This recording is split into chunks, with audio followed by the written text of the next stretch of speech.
Sugatan ang dalawang babaeng magkaangkas sa motorsiklo matapos silang makaladkad ng garbage truck na yan, sa bahagi ng Sergeant Rivera Street sa lungsod ng Quezon pasado alas 11 kagabi. Panoorin po natin. Ayan ang truck. Tapos, sa investigasyon, ayun pala pauwi na sana sa bagong silang Caloocan ng dalawang babae mula sa trabaho nang mangyari ito. Ang truck ng basura ay may galing Caloocan at patungo sana ito ng San Mateo, Rizal. Nang umarangkada ang truck, ayun nabangga ang motor at nakaladkad ito ng ilang kilometro.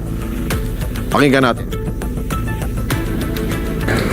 Hindi ko napansin, galing ako ng C3, nag-akot ng basura.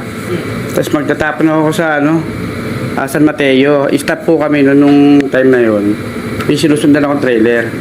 Tapos nung gumaw, yung motor hindi ko napansin na nasa kanan. Nung pag-go niya namin, lumipat pala sa harap ko. Hindi ko napansin na nandun na sila sa ilalim. Tapos bubusina nasa likod ko, akala ko siya yung nakasagian ko. Kung hindi siya bumusina na malakas, hindi ako hinto. May motor na pala ho sa ilalim yung pagtingin ko. Ganun po nangyari. Yun ang mahirap kapag nasa taas ka, Hindi mo makikita yun sa baba. Pero agad pong isinugod sa pagamutan ang mga biktima kung saan matindi pong pinsalang tinamo nung rider ng motor habang sugatan naman ang kanyang angkas.